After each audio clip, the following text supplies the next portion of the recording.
মাইরা পরে মারতে মারতে নিয়ে গেছে থানাঘাট নিয়ে যাওয়ার পরিস্থিতি আরেক বাড়িয়ে পরে আমার মুকুল নিকেতন উচ্চ বিদ্যালয়ের অষ্টম শ্রেণীর মেধাবী ছাত্র সামিউল হাসান শিফাতকে হত্যার উদ্দেশ্যে হামলা ও অমানবিক নির্যাতনের প্রতিবাদে এবং কিশোর গ্যাংমুক্ত শিক্ষাঙ্গনের দাবিতে মানববন্ধন করেছে সচেতন অভিভাবকবৃন্দ ও এলাকাবাসী। রবিবার মুকুল নিকেতন উচ্চ বিদ্যালয়ের সামনে দুপুরে এ মানববন্ধন অনুষ্ঠিত হয়। মানববন্ধনে বক্তব্য রাখেন সামিউল হাসান শিফাতের মাতা শান্তা সরকার শিউলি। অভিভাবকদের পক্ষে বক্তব্য রাখেন সাদিয়া আফরিন তিথি সহ কয়েকজন সচেতন নাগরিক। এ সময় জানা যায়, গত বৃহস্পতিবার দুপুরে 10 থেকে 15 জন কিশোর গ্যাংয়ের শিক্ষার্থী অষ্টম শ্রেণীর মেধাবী ছাত্র সামিউল হাসান শিফাতকে হত্যার উদ্দেশ্যে হামলা ও অমানবিক নির্যাতন করেন। নির্যাতনের শিকার ছাত্র সামিউল হাসান শিফাতকে হকিস্টিক দিয়ে পিটিয়ে পা ভেঙে দিয়েছে। মানববন্ধন শেষে সচেতন অভিভাবক ও এলাকাবাসী মিলে কয়েকটি দাবি সম্বলিত একটি পত্র মুকুল নিকেতন উচ্চ বিদ্যালয়ের প্রধান শিক্ষকের নিকট প্রদান করেন। পত্রসূত্রে জানা যায়, তিনি বিদ্যালয়ের অষ্টম শ্রেণীর ছাত্র সামিউল হাসান শিফাতের মা। গত বছর 2023-এ মুকুল নিকেতন উচ্চ বিদ্যালয়ে তার সন্তানকে সপ্তম শ্রেণীতে ভর্তি করেন। ভর্তি করানোর কিছুদিন পর অষ্টম শ্রেণীর কিশোর গ্যাং তার ছেলেকে তাদের দলে নিয়ে দল ভারী করার জন্য নানাভাবে অত্যাচার শুরু করে। তার ছেলে যখন তাদের দলে যায় নাই, তখন কিশোর গ্যাং তার ছেলেকে শারীরিক অত্যাচার করে, যা আপনি অবগত রয়েছেন। এমনকি গত 3/10/2024 আনুমানিক 3 ঘটিকায় তার ছেলেকে বিদ্যালয়ের সামনে থেকে ধরে নিয়ে 20 থেকে 25 জন থানার ঘাটের বালুর চরে নিয়ে হকিস্টিক দিয়ে পায়ে ও মাথায় আঘাত করে রক্তাক্ত করে। এমন অবস্থায় বিদ্যালয়ের সকল ছাত্রছাত্রীদের জীবনের মঙ্গল কামনায় নিম্নলিখিত পদক্ষেপগুলো নেওয়ার আহ্বান জানান তিনি।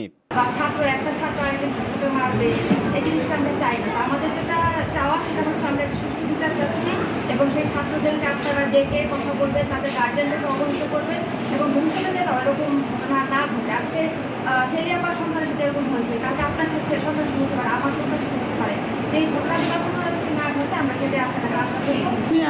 আমি যখন নির্বাচন করি তখন উনি কিন্তু আমাকে ফোন দিয়ে যে ধরনের সহযোগিতা আমার দরকার উনি করবেন। আমি বিএনপি করি, উনি কিন্তু আওয়ামী লীগ করতেন, এটা আপনারা জানেন। এরপরেও উনি আমাকে ফোন করে, আমার নাম্বার যোগাযোগ করে ফোন করে আমাকে বলছেন যে আপনার যা যা সহযোগিতার দরকার আপনি আমার বোন, আপনি আমাকে জানাবেন, আমি সমস্ত সহযোগিতা আপনাকে করব। মানে হঠাৎ করে বৃহস্পতিবার আমি স্কুল থেকে বেরোনোর পরে আমার হঠাৎ করে সাইকেল বাজাই দিচ্ছি। সাইকেল বাজানোর পরে তুমি সাইকেল বাজাই দিচ্ছ কেন? মানে বলতেছে তুই ছোটো তুই আমার জিজ্ঞাসা করছে তুই গিয়ে আসা। পরে আমি তুই সাইকেল বাজাই দিচ্ছি কী করতে পারে আসে আমি অবক হয়ে গালাগালি করা শুরু করছি। গালাগালির পরে ধাক্কা মারছে।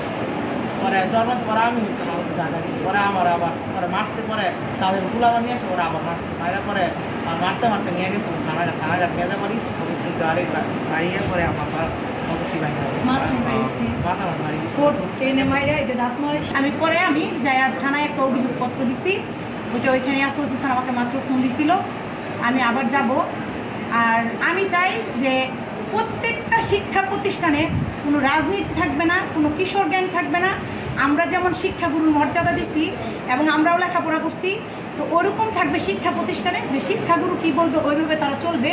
পদক্ষেপগুলোর মধ্যে রয়েছে বিদ্যালয়ের প্রতিটি সিসি ক্যামেরা সক্রিয় করা, ছুটির সময় তাজমহল ট্রাফিক মোড় পর্যন্ত শিক্ষকদের অবস্থান নেওয়া, শিক্ষার্থীদের রক্ষার্থে একটি কমিটি গঠন করা, বিদ্যালয়ের সুশৃঙ্খলা ফিরিয়ে আনার লক্ষ্যে 1 নং ফাঁড়ির পুলিশকে অবগত করে ছুটির সময় তাদের সহযোগিতা নেওয়া, ছাত্রছাত্রী যেন অবস্থান না করে সেটার মনিটরিং করা। এই বিষয়ে মুকুল নিকেতন উচ্চ বিদ্যালয়ের প্রধান শিক্ষক শামসুল আলম জানান, তারা অভিযোগ পেয়েছে। অভিযুক্ত শিক্ষার্থী ও তাদের অভিভাবকদের ডেকে এনে দোষী সাব্যস্ত শিক্ষার্থীদের বিরুদ্ধে কঠোর ব্যবস্থা গ্রহণ করা হবে। রতন স্যারের ঐতিহ্যবাহী স্বনামধন্য শিক্ষা প্রতিষ্ঠান মুকুল নিকেতনে কোনো কিশোর গ্যাং শিক্ষার্থীদের জায়গা হবে না। আমরা অচিরেই এ বিষয়ে অভিভাবকদের ডেকে প্রয়োজনীয় ব্যবস্থা গ্রহণ করব।